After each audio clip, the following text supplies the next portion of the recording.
Hi, Glenys. Hey, Aaron. What do you want to talk about today? How much I hate diets. Yeah, diets suck. So what do you do instead of a diet? Intuitive eating. Health at every size. So how many times have you had to explain intuitive eating and health at every size to someone? Like 5,000 times. But that was just to my doctor. Okay, so how many times have you explained it to someone and then they said, but diets are the only thing I know? That's like every time. Can we pursue health without thinking about weight? Yes, we can pursue health without thinking about weight. That's pretty revolutionary, what you just said. But what if you just don't like yourself at the size that you're at? I think we need to understand why, instead of just saying I need to change. So, what's the deal with body positivity? Oh man, that's a long answer. I'm Aaron Flores. And I'm Glenys Oyston. And we are Dietitians Unplugged. Hey, Glenys. Welcome back for another episode of Dietitians Unplugged. How's it going? It's going well. And I just want to say hello to all of our listeners. Each and every one of you listening. Yes. We're so happy you're here. Thanks for tuning in to another episode of Dietitians Unplugged. We will inspire you. We will help you. And we'll make you laugh a few times because we're going to drop a couple F-bombs. Yeah, totally. That is exactly what's going to happen. There you go. Apologize in advance for those of you who really don't like that. Yeah. I really do love my DJ voice. Like, I think one day I'm just going to toss in the RD stuff and I'm going to go to probably some small market in Iowa and be a DJ and like spin records. Hashtag dream life. Totally. Yeah. Coming up now, Van Halen, Panama, David Lee Roth rocking it.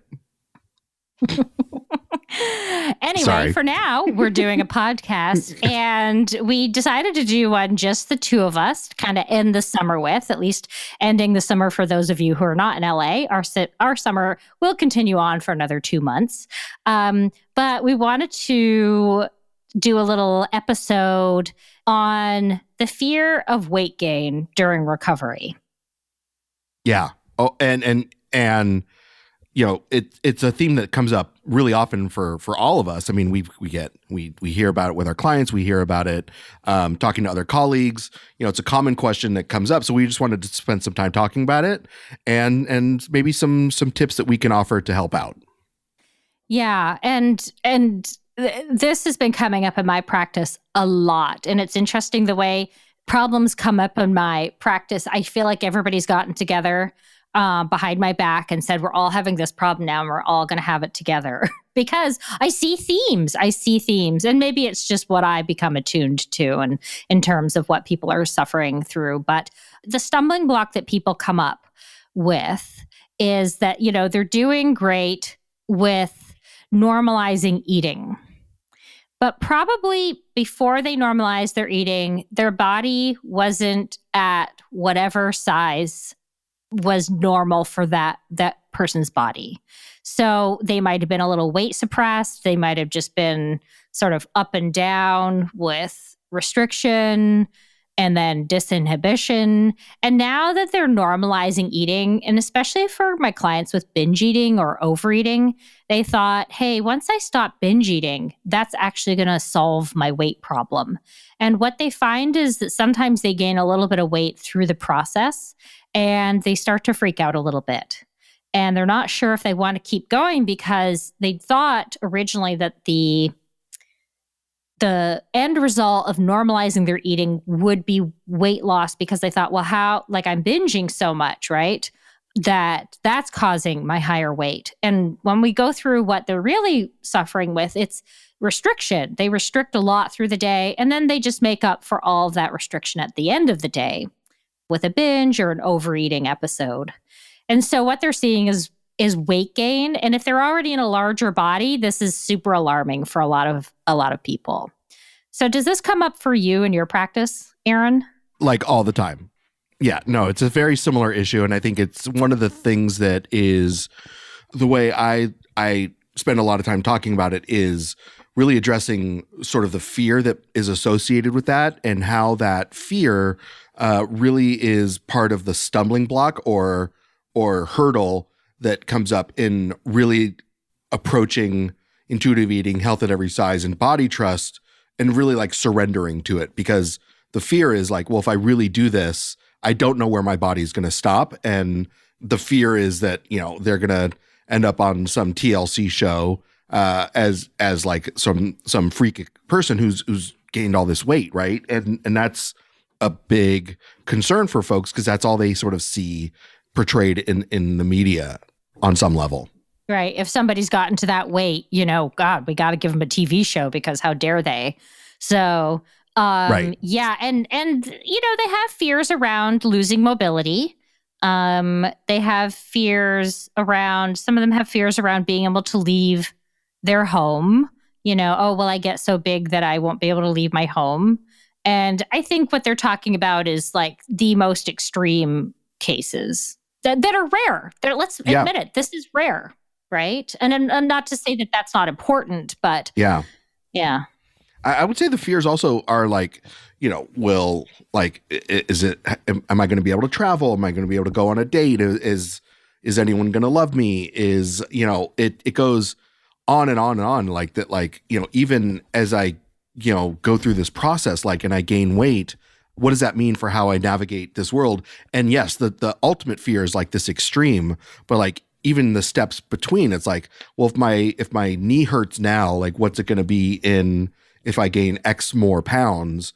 If dating is hard now, what's it going to be like at X more pounds? And they're legitimate fears that people have for sure. Mm-hmm. Yeah. And going back to, I think you really hit on it. I think the big one is, will I be loved? And that's not just by a partner, but like, will I be accepted? I think that's what it comes down to, is will I still be accepted?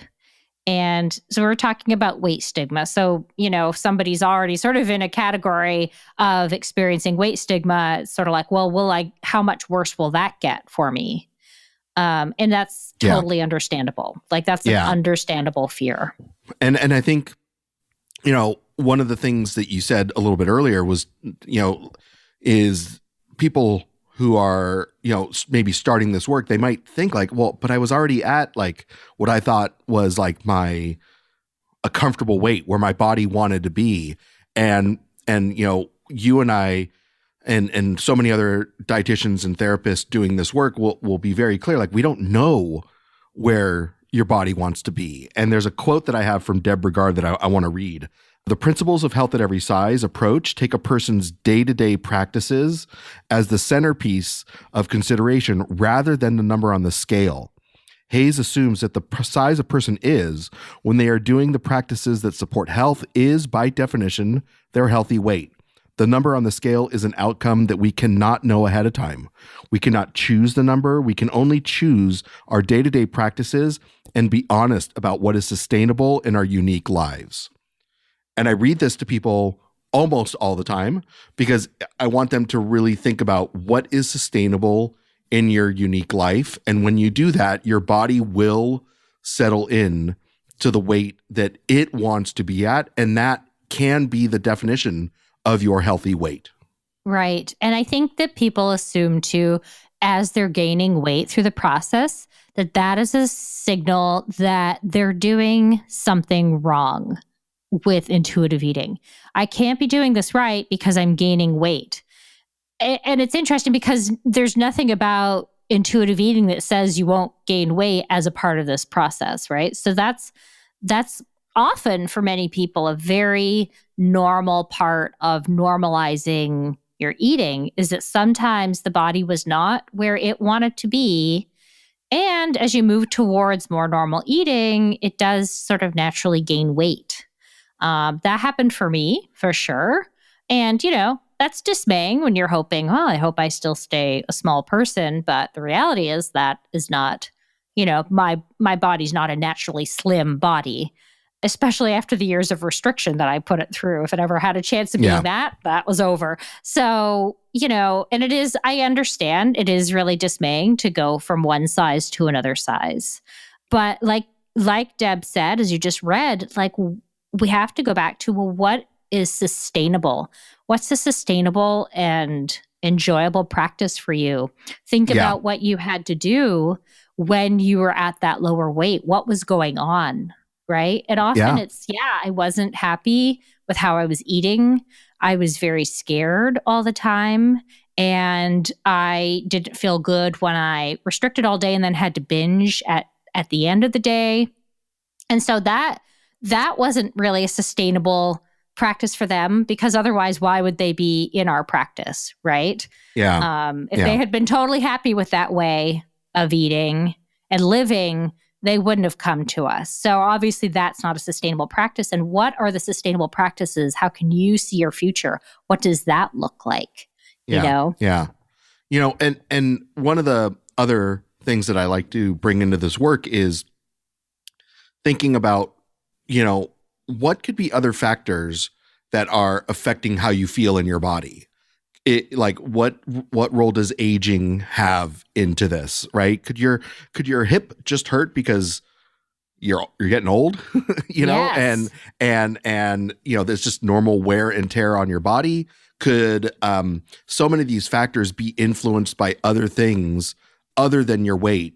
And the common body story that we tell ourselves is, well, it must be the weight that's doing this. It like, this must be the only thing. So therefore this is the thing I need to fix. And I hopefully people can like sort of zoom out and look at some other factors that might be an influence, and just be curious about what else could be playing a role here. Right, exactly. The age thing is so important to take into consideration, right? Because let's have a real moment. As we get older, things don't work as well. Things do start to break down a little bit. That's a hard reality, and that's almost like, wow, that's something we can't reverse necessarily. I mean, there are many things we can do to support our body, but we cannot reverse aging. We cannot stop aging. We march forward towards the end of our lives, hopefully bravely, but if not, that's okay too. But it's a scary thing, right? To be getting older. And so I think sometimes it's almost easier in a way to say, it's my weight, and my weight is something I can fix, versus I'm getting older. There's a writer who said, I'm going to paraphrase her. I think it's Barbara Aaron. I'm going to say her name wrong. Barbara Ehrenreich. And she says that aging is just sort of a cumulative process of disability. So the older we get, the more things that are going to go wrong, right? So thinking about how do we support that process, and what can we accept about it as well. That, as we get older, we do get fatter as well. It's not just that we're also breaking down a little bit, but yeah, all of that is a kind of a harsh reality to have to face. And it's very scary. And I think that's why people are sort of like, oh my God, how do I fix everything right now? And how can I do that? How can I stop this process, basically? Yeah. And one other factor I just want to bring in is genetics. That's another one that just people tend to not really think about, and how that is going to be a part of this too. Right. And that a lot of, and that our past experiences in our bodies, right? So like if you've had a lot of restriction, we know that weight cycling does increase our weight over time more than if one had never weight cycled. And I feel like there's a double whammy for people with that, because some people say, right? Yeah, like, oh, I did this to myself. I'm like, well, no, society supported you in that and felt and made you feel that you only had one choice, because very few people were talking about health at every size when I went on my first diet. It might not have even been invented at that point, but there was some version of it that existed when I went on my first diet, but I had never heard about it. So if you don't think that there's a choice, then, there's no choice kind of thing. So it was not informed consent. You didn't do it to yourself. Yeah. Everybody supported you in that. And this is where this, grieving the thin ideal is comes in, and you should check out this really great podcast called Dietitians Unplugged. They interviewed Meredith Noble, episode 61. You definitely want to check that out if you want to learn more about what that process looks like and how to help with it. Because this Yeah. is where it comes in. This is exactly how it comes in. Yeah. So what about the fears that so one of the fears is like, if I'm gaining weight now, it's never going to stop unless I do something to stop it. Do you think that's a founded fear? I mean, yes. I mean, it's a person's fear. Do you think it's founded in or grounded in reality? Let me put it this way. I think it's an understandable fear.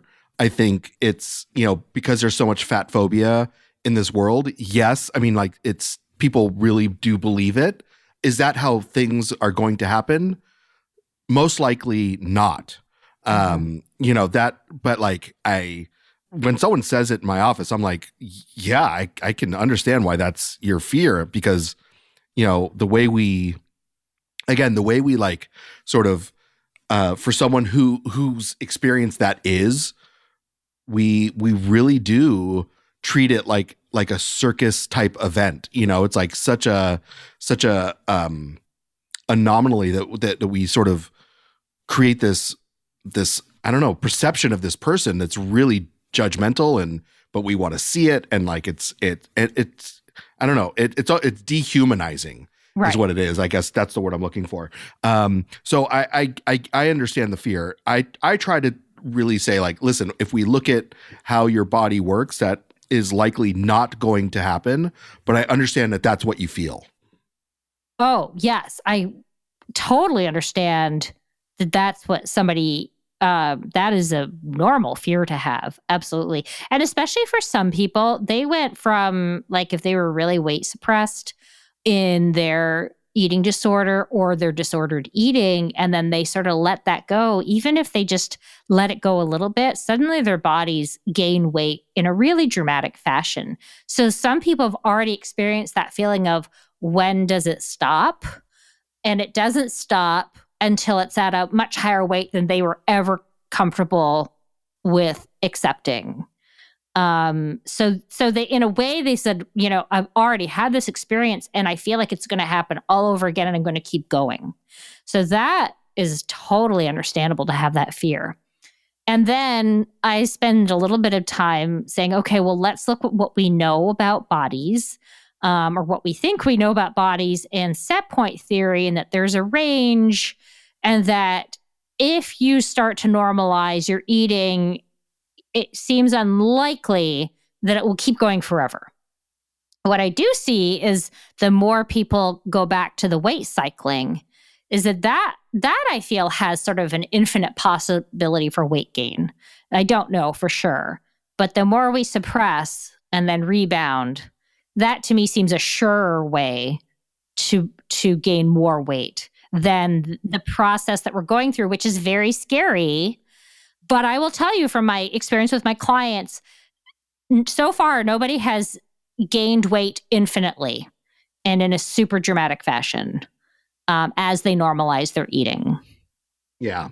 Yeah. And I think, the key for us is, trying to find the nuance in a black and white discussion, right? Like this must be what's going to happen, and really trying to like allow our clients some space to like bring in some other perspectives, look at it from some different points of view, and come at it from a space of more compassion rather than just like so much fear and shame.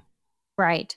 And, I think earlier on in my career, I thought really more about like, what we're aiming for is a stable weight or, some consistency there. And I have to say that now with some experience and age on me, our bodies do change for all through our lifetime. And as I kind of joked to one client, I said, well, the good news is that around 70 or 80, we start to shrink again. So, but that's the truth, right? Like we go, we can gain some weight. We might go down again if there's illness or something. Our bodies change for a lifetime. And of course, it would be nice to have a perfectly stable weight. And some people do that, but others of us will fluctuate. And that can be scary too. And it's completely normal. Like, I don't know why or how we got this idea that once we're an adult, our bodies are never going to change. Right. But so like, I think you're absolutely right to bring in this idea that bodies change over a lifetime, and that is completely normal. Then that is something that we can definitely helps change our perspective about, like, oh, my body must be broken because it's changed from when I was 20. Right. And I often have to say, like, people say, but when I was XYZ weight, I could do all of this stuff. And I was like, oh, well, how old were you? Well, I was 25. I said, and how old are you now? Well, I'm 45. I'm like, well, some stuff has happened in between there. You got older, and newsflash, bodies do change. Yeah, you've made a few trips around the sun. I mean, that's right. That's just the fact of life. Exactly. And so it's worth it to spend some time and understanding, like, how that is going to be different for your body. Right. And also that maybe you're a young person still, you're gaining weight, but also, like, maybe it's okay to have certain bodies be accommodated in different ways. My friend actually sent me a great thing through Facebook. It was a great post through Facebook, and it was about, maybe people have already seen it, but about a woman who said they were training sled dogs, and she realized that through her training of sled dogs, how that really made her understand body positivity or body acceptance, because all the dogs had really different bodies and really different abilities. And it was a really sweet post. And it made sense, because it's like, well, yes, all bodies are not built equally in terms of ability and what they can do.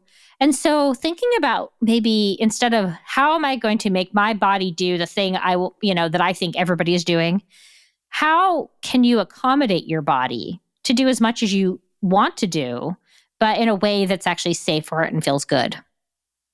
Yeah, absolutely. One of the things, just to sort of segue for a second, one of the things that sort of real tangible things that comes up, especially as we're recording this in summer, is, being in a larger body, you tend to sweat more, and I show up to work on a summer day, and I'm usually sweating, and not because I've exerted myself, but just because it's 95 degrees and I'm wearing long pants and a shirt, and I'm going to sweat a little bit more than everyone else just because of the size of my body. But that's a real issue that folks tend to have. It can be really embarrassing for folks. So we just wanted to spend a few minutes talking about that as well. Yeah. And how to sort of manage that. So what do you notice as your clients saying, or what's your experience with that, Glenys, and any sort of tips you give folks? Yeah. Things like since you've mentioned summer, like things like the classic chub rub. My thighs, didn't matter how thin I was, my thighs have always rubbed together.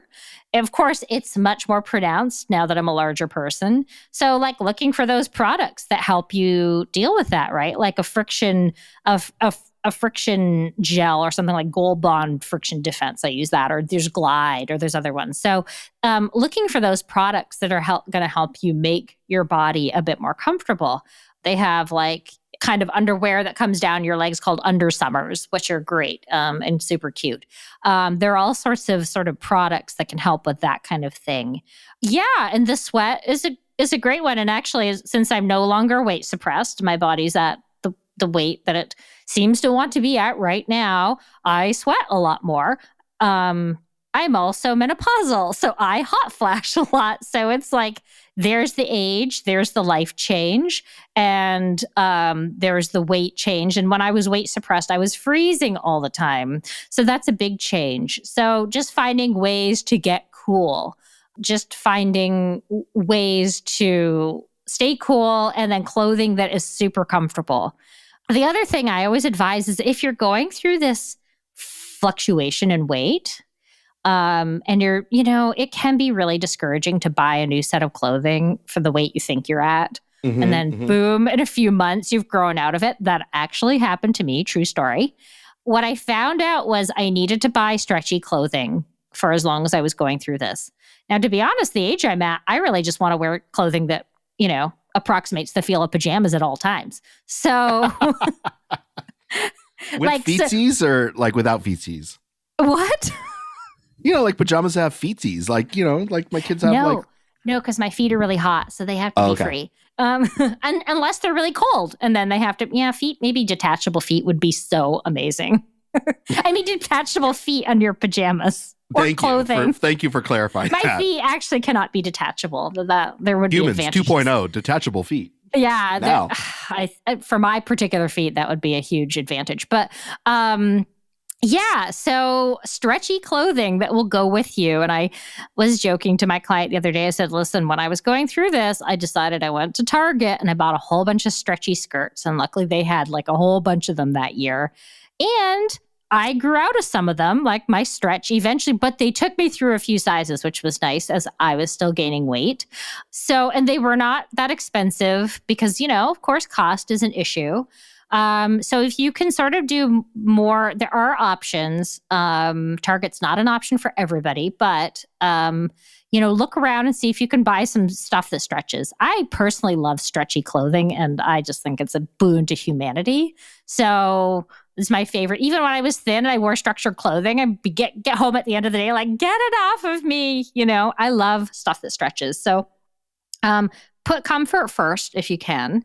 That is one thing that you can sort of try to do to ease the pain of this going from one body size to the next.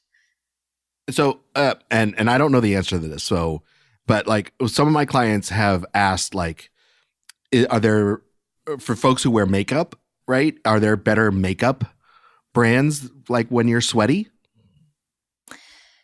That's a good question. I think, because I don't wear makeup anymore either, really, for the most part. I think that there can be. I'm more of a shiny person that's more of my problem. And I haven't, like I said, I haven't worn makeup in a long time. But yeah, for sure, there's like waterproof makeup out there. So you can sort of opt for more waterproof makeup. If you're somebody who wears makeup and you sort of want it to last through the day, if you're sweaty.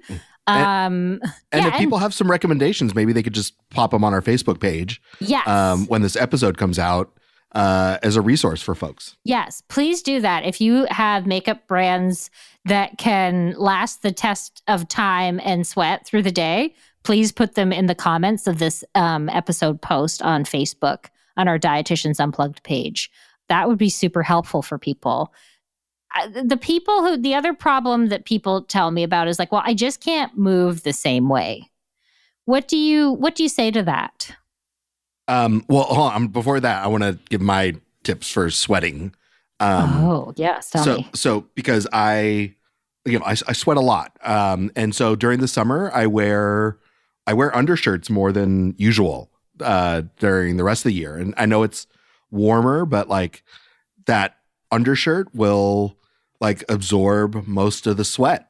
And so my outer shirt doesn't show like sweat pooling around my chest or under my pecs or, around my neck. So it's just sort of, that's my tip. And then around the house, honestly, like even though we have air conditioning, like I wear a headband all the time because I just don't want sweat in my face. And then the other part is I just own it. Like I just say like, yeah, I'm sweaty.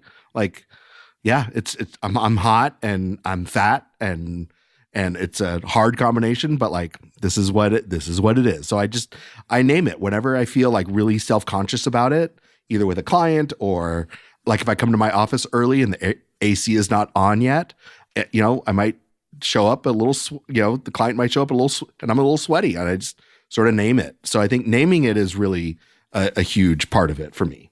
I would agree with that. I love to shock. I think that's just my favorite thing to do. Not in a horrible way, but like, I can't remember who he said it to the other day, but I just said, no, I got a case of chub rub. I can't walk in the dress very far.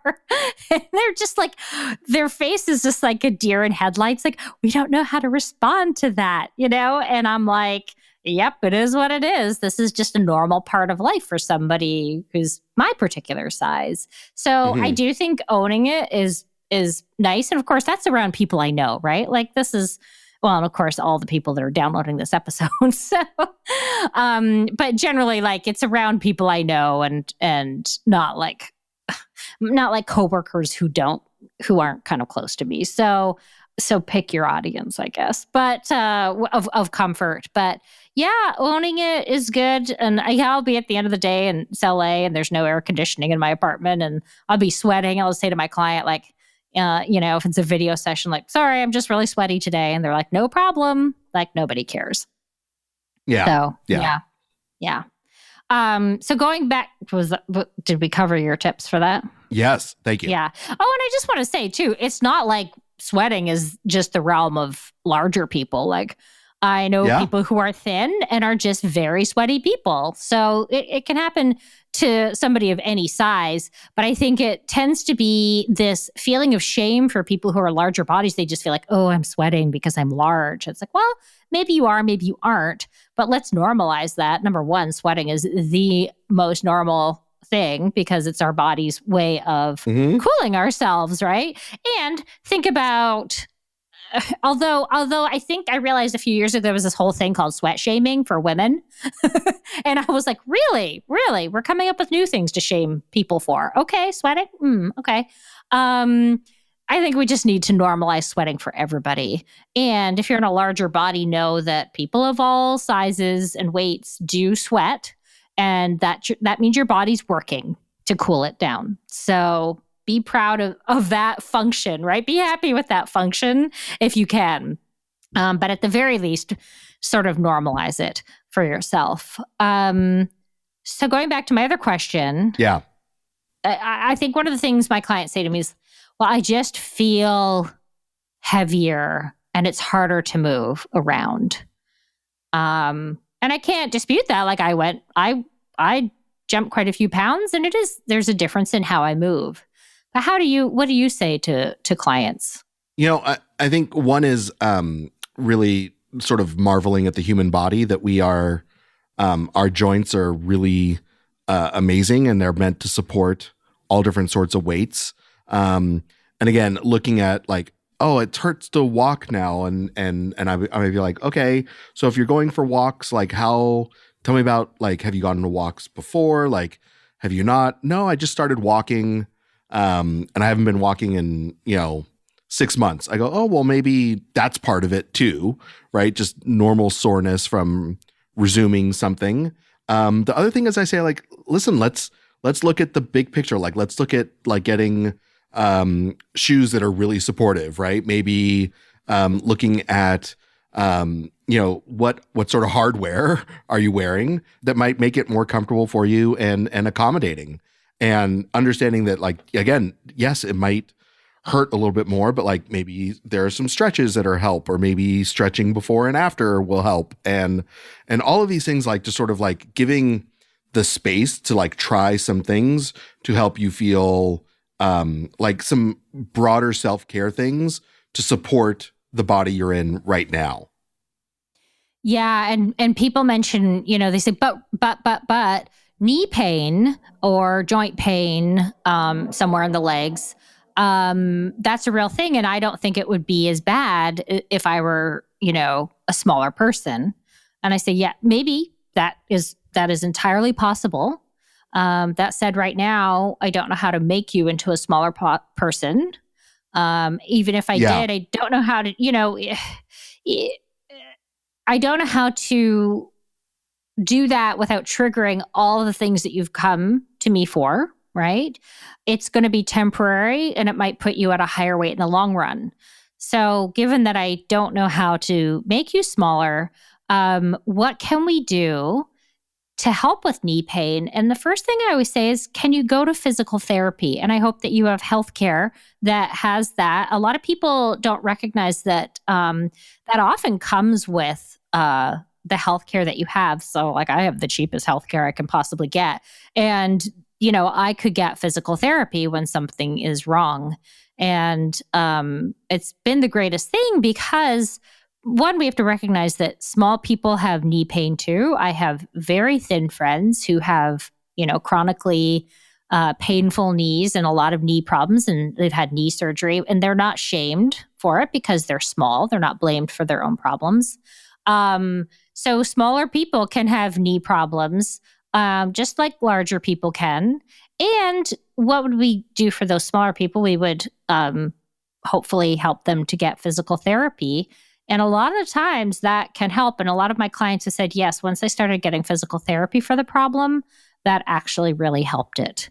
And their weight didn't change. So, if you can sort of get it medically addressed. And I also recognize that when you go to the doctor or the physical therapist, the first thing they might say to you is, well, you just need to lose weight. But if you can sort of steel yourself and say, well, what would you recommend for a person in a thin body for exercises? And can we do those, given that I don't know how to magically change my size right now?